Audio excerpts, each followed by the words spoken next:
Exodus chapter 5 verse 1 to 23. Verse 1.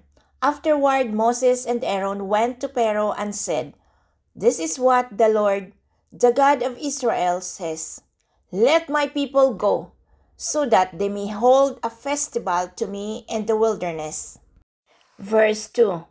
Pharaoh said, "Who is the Lord, that I should obey him and let Israel go? I do not know the Lord, and I will not let Israel go." Verse 3. Then they said, "The God of the Hebrews has met with us. Now let us take a 3-day journey into the wilderness to offer sacrifices to the Lord our God, or he may strike us with plague or with a sword." Verse 4. But the king of Egypt said, "Moses and Aaron, why are you taking the people away from their labor? Get back to your work." Verse 5. Then Pharaoh said, "Look, the people of the land are now numerous, and you are stopping them from working?" Verse 6. That same day Pharaoh gave these orders to the slave drivers and overseer in charge of the people. Verse 7. You are no longer to supply the people with straw for making bricks. Let them go and gather their own straw. Verse 8. But require them to make the same number of bricks as before. Don't reduce the quota. They are lazy. That is why they are crying out, "Let us go and sacrifice to our God." Verse 9. Make the work harder for the people so that they keep working and pay no attention to lies. Verse 10.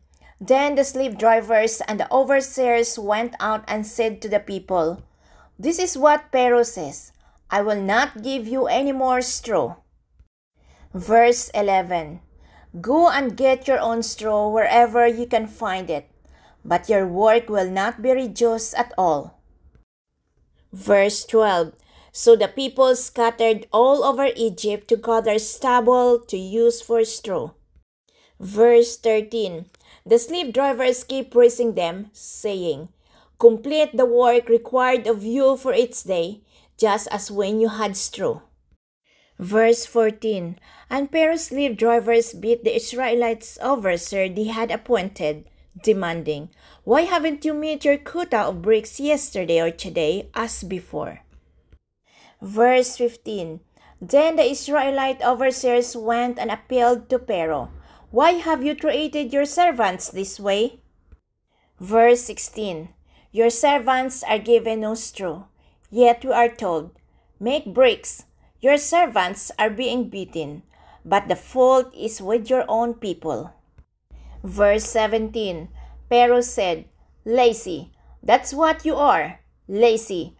That is why you keep saying, 'Let us go and sacrifice to the Lord.'" Verse 18. Now get to work. You will not be given any straw, yet you must produce your full quota of bricks. Verse 19. The Israelite overseers realized they were in trouble when they were told, "You are not to reduce the number of bricks required of you for each day." Verse 20. When they left Pharaoh, they found Moses and Aaron waiting to meet them. Verse 21. And they said, "May the Lord look on you and judge you. You have made us obnoxious to Pharaoh and his officials and have put a sword in their hands to kill us." Verse 22. Moses returns to the Lord and said, "Why, Lord, why have you brought troubles on these people? Is this why you sent me?" Verse 23. Ever since I went to Pharaoh to speak in your name, he has brought trouble on these people, and you have not rescued your people at all. Exodus chapter 6, verse 1 to 30. Verse 1. Then the Lord said to Moses, "Now you will see what I will do to Pharaoh. Because of my mighty hands he will let them go. Because of my mighty hands he will drive them out of his country." Verse 2.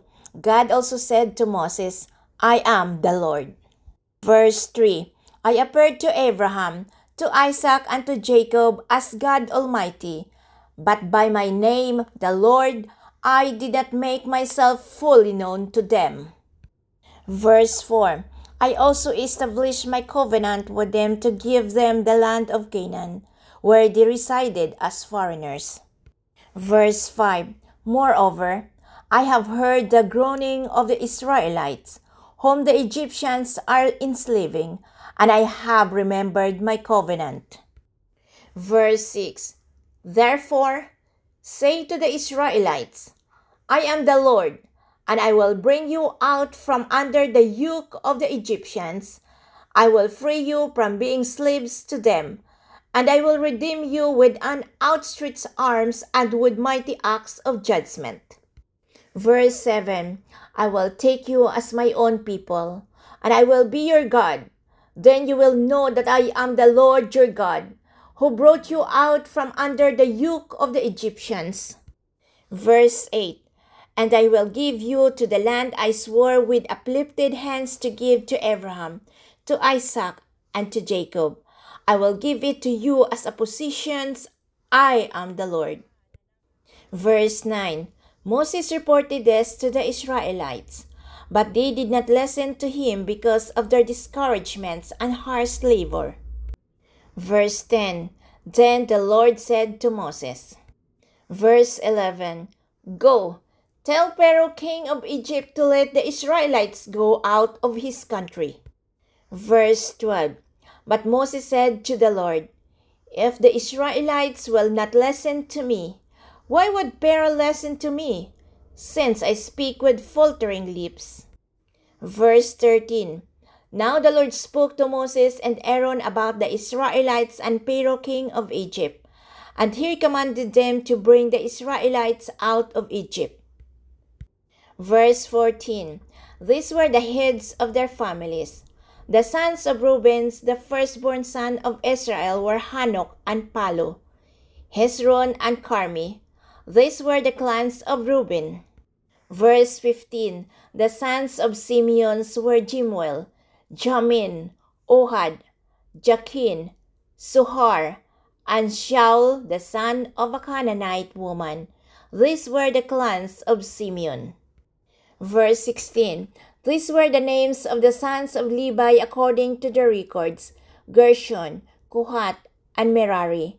Levi lived 137 years. Verse 17. The sons of Gershon by clans were Libni and Shimi. Verse 18. The sons of Kohath were Amram, Izhar, Hebron, and Uzziel. Kohath lived 130 years. Verse 19. The sons of Merari were Mali and Moshi. These were the clans of Levi according to the records. Verse 20. Amram married his father's sister Jochebed, who bore him Aaron and Moses. Amram lived 137 years. Verse 21. The sons of Izhar were Korah, Nepheg, and Sikri. Verse 22. The sons of Uziel were Mishael, Elsapah, and Sitri.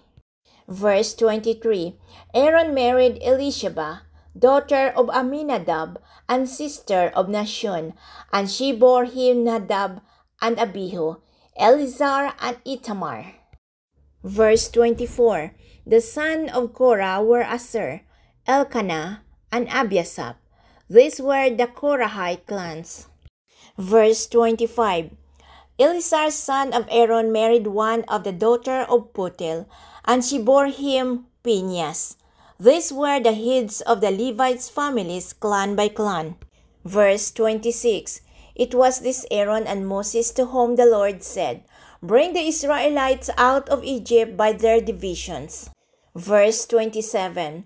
They were ones who spoke to Pharaoh king of Egypt about bringing the Israelites out of Egypt. The same Moses and Aaron. Verse 28.